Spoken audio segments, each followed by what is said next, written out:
떴다는 것을 나타내는 것이고, 또한 그것은 하나님께서 새롭게 치유의 작업을 하시기 위하여서 메스를 드시겠다는 사인입니다. 그때에 순순히 나를 그분의 손에 내어드리는 것이 은혜에 이르는 지름길인 것을 기억하십시오.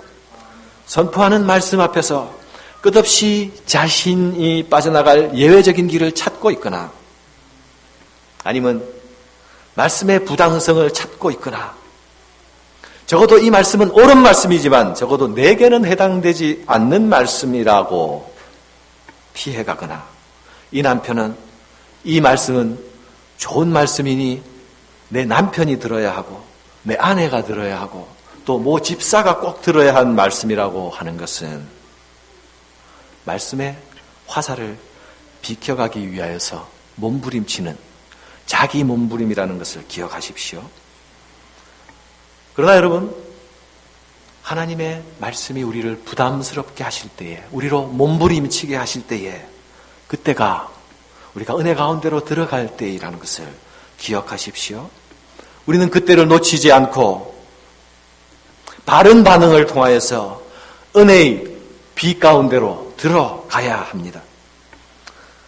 성령의 충만한 말씀의 검에 찔린 자들은 마치 안 찔린 것처럼, 찔렸지만 안 찔린 것처럼 태연히 자신을 위장할 수가 없었습니다.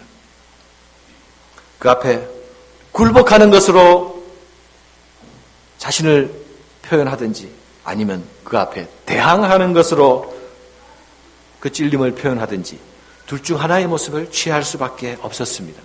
그들은 그리스도를 무시하고 그리스도를 박해한 자신의 죄를 더 이상 모른 척하고 뒤로 숨기고 구겨넣고 있을 수가 없었습니다.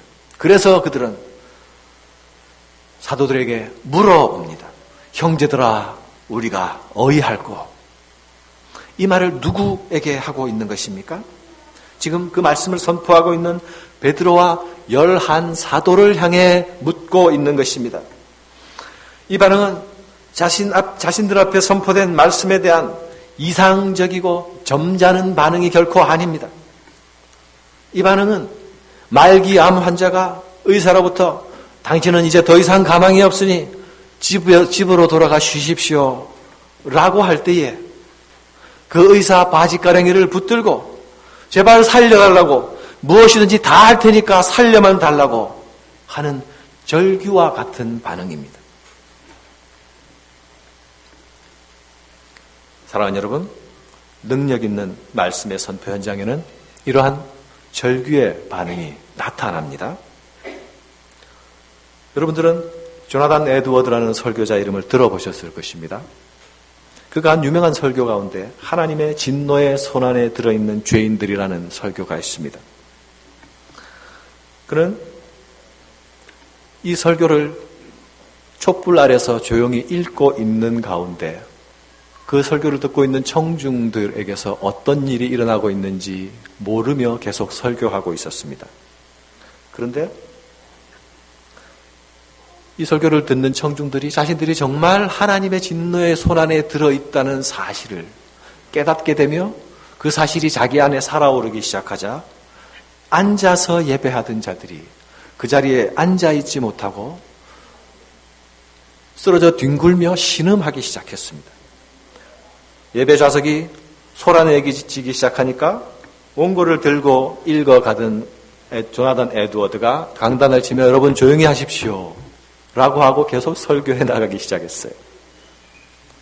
그러나 그들의 신음과 절규는 계속되었고 결국 이 일은 미국의 대각성 운동의 불길이 되었습니다. 온 미국이 하나님 앞에서 크게 돌아오고 회개하는 일의 도화선이 되었던 것입니다. 하나님이 동원하시는 성령 강림의 징조와 또 그 배경 앞에서 선 성령의 능력으로 사로잡힌 베드로의 설교는 완악하고 패역한 예루살렘 사람들의 죄악을 들추어내었고 그들이 심판 가운데 죽을 자들임을 알게 했습니다. 그러나 그들은 절망 가운데 머물러 있지만 않았습니다. 그들의 희망이 어디 있는지 알기를 원했습니다. 그래서 베드로와 11 사도들을 향하여서 우리가 어떻게 하면 좋겠습니까? 우리가 어떻게 해야 하겠습니까? 물어왔습니다. 그들은 자신들이 조롱해왔던 무식한 갈릴리 사람들에게 묻기 시작했습니다. 이것은 그들이 가지고 있던 자존심을 내려놓기 시작했다는 것을 의미합니다.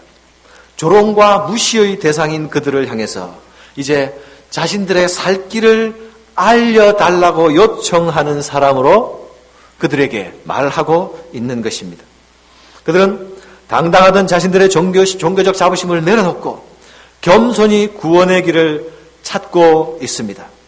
그들이 가지고 있던 편견의 장벽으로부터 해방되고 있는 것을 볼 수 있습니다.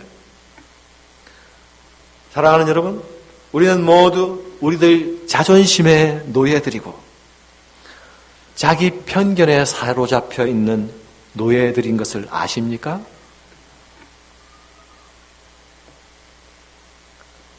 우리는 내 자존심을 건드리면 그것은 무조건 악이고 내 자존심을 세워주면 그것은 선인 걸로 생각할 때가 많습니다. 내가 가지고 있는 편견들을 결코 꺾거나 포기하지 않으려고 합니다. 그것이 무너지면 내가 무너질 걸로 착각하고 있습니다. 그러나 선포된 말씀 앞에 반응하고 있는 이들의 모습을 보면 그들은 그 모든 것들을 내려놓으며 반응하고 있다는 것을 볼 수 있습니다. 이들이 형제들아 우리가 의할 거라는 변화의 조짐을 나타내는 것은 결코 우연의 결과가 아닙니다. 이것은 하나님께서 치밀하게 준비해 오신, 기다려 오신 결과이며 수확입니다. 하나님은 잃어버린 자기 백성들을 찾으시기 위해서 그리스도를 이 땅에 보내시고 그분에게 십자가를 지게 하십니다. 그리고 죽기까지 순종하신 그리스도를 부활하게 하십니다. 부활하신 그리스도를 천상의 통치자로 삼으십니다. 뿐만 아니라 그리스도가 이 땅에 계시는 동안 그가 가르치시고 제자 삼으셨던 자들로 하여금 이제 선포자로 세우십니다.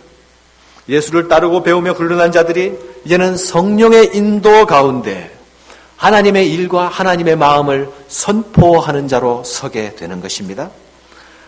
하나님은 성령 강림의 초자연적인 기사를 통하여서 예루살렘 사람들을 불러 모으시고 이제 세우신 자들로 하나님의 구원에 관한 사실을 말하게 하십니다. 베드로의 설교를 듣는 예루살렘의 청중들은 지금 그들이 듣고 보는 것이 하나님께서 그들을 돌이키기 위하여서 오랫도록 준비해 오셨던 일이라는 사실을 미처 알지 못하였을 것입니다. 그들이 새로운 선택과 새로운 결단을 하지 않으면 안 되도록 그들을 몰아붙이시는 하나님은 잃어버린 바 된 자기 백성을 찾기 위하여서 인내하시고 인내하시며 기다리고 또 기다리셨던 하나님이십니다. 사랑하는 여러분, 하나님께서 지금도 우리를 돌이키시기 위하여서 많은 준비를 하며 우리에게 다가오신다는 사실을 기억하십시오. 그분은 우리가 돌이키는 일을 위하여서 기다리고 또 기다리십니다. 그러므로 돌이킴을 향한 선포는 하나님께서 우리를 향하여 가지고 계신 사랑의 메시지입니다. 선포된 말씀 앞에서 자기 정당성을 확인하고 돌아서는 것은 하나님의 말씀하시는 의도가 아닙니다. 물론 때로는 하나님께서 우리를 위로하시고 격려하시기 위하여서 우리에 대한 자기의 사랑을 확증해 주시는 경우도 있습니다. 그렇지만 우리가 언제나 말씀 앞에서 위로와 사랑의 확증만 기다리는 자들이라면 우리의 돌이킴의 필요와 새로워짐의 필요는 어디에서 찾아야 할까요? 요즘은 집집마다 다 목욕탕이 있던 시절이지만 제 어릴 적에는 대부분의 사람들이 공중 목욕탕을 이용했습니다. 그리고 그 어린 아이들은 주로 추석 전, 설날 전, 이런 명절 전에 아버지의 손에 끌려서 공중 목욕탕을 갔던 것 같습니다. 저도 예외는 아닙니다. 그런데 어느 날부터 이태리 타월인가 뭐 하는 게 나타나기 시작했어요. 그런데 그게 나오더니 목욕탕 가는 것이 괴로워지기 시작했습니다. 왜요? 가기만 하면 인정사정 없이 박박 문지르시니까요. 목욕탕 가는 것이 괴로운 일이고 박박 문지를 때에 아파요, 따가워요 해도 전혀 듣지 못한 듯이 도리어 등을 때리면서 박박 문지르시는 아버지. 그것은 꼭 저의 아버지만은 아니었던 것 같습니다. 여기저기서 아야아야 하는 소리가 모두 들렸던 것을 보면요. 우리가 요즘은 목욕탕들이 다 있으니까 이런 광경을 보기는 힘듭니다. 목욕탕에 가서 때를 밀 때조차도 따가운 고통을 수반합니다. 그러나 그 거끄러움을, 그 따가움을 참고 미는 것은 그리고 나면 깨끗해지고 매끄럽고 상쾌해진다는 것을 우리가 알기 때문 아닙니까? 피부의 때도 그러한데 우리의 영혼이 무엇인가 심각히 오염되어서 더럽게 물들었거나 치명적으로 병들었다고 한다면 그 치유는 반드시 고통을 수반하게 되어 있습니다. 하나님의 말씀 앞에서 자신이 무너지고 자신의 죄가 드러나고 자신의 자존심의 뿌리가 뒤흔들리는 존재의 뿌리가 흔들리는 고통이 감수되어야 합니다. 우리가 어이할 거라는 탄식과 절규가 터져 나와야 하는 것입니다. 이것이 하나님의 은혜가, 크신 은혜가 임하는 방편임을 기억하시기 바랍니다. 하나님이 우리에게 우리의 종교적, 신앙적 자존심을 내려놓게 하시고 우리의 자기 기만과 우리의 편견들을 내려놓게 하시는 것은 결코 우리를 공격하고 무너뜨리기 위함이 아닙니다. 그것은 우리의 부질없는 자기 보호를 위한 우리의 견고한 요새도와 견고한 진지들을 허물고 새롭고 견고한 터 위에 새롭게 세우셔서 다시는 무너지지 않게 하시기 위함입니다. 말씀의 선포의 결과로 내가 꺾여지고 내가 무너지고 내가 아프고 내가 변화하게 되는 것은 곧 하나님의 선포의 의도이며 곧 하나님의 승리입니다. 그 앞에서 내가 이기고 내 고집이 이길 때에는 내 생각과 내 편견이 이길 때에는 결코 우리 안에 새로워지는 날을 기대할 수 없습니다. 그 안에 결코 평화가 찾아오지 않습니다. 하나님께서 우리 가운데 승리하실 때에 비로소 우리는 하늘의 평안 가운데로 들어갈 수가 있는 것입니다. 하나님께 나를 내어놓을 때에만 우리의 썩은 환부들이 수술 가능하고 소생할 희망을 얻게 되는 것입니다. 형제들아, 우리가 어이할 거라고 물어오는 자들에게 베드로는 너희가 회개하여 각각 예수 이름으로 세례를 받고 죄 사함을 받으라고 말합니다. 회개의 요청과 세례의 요청입니다.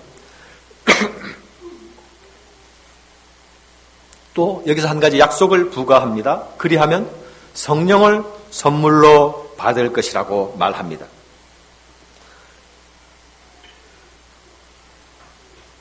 기독교는 언제나 대안을 가진 종교입니다.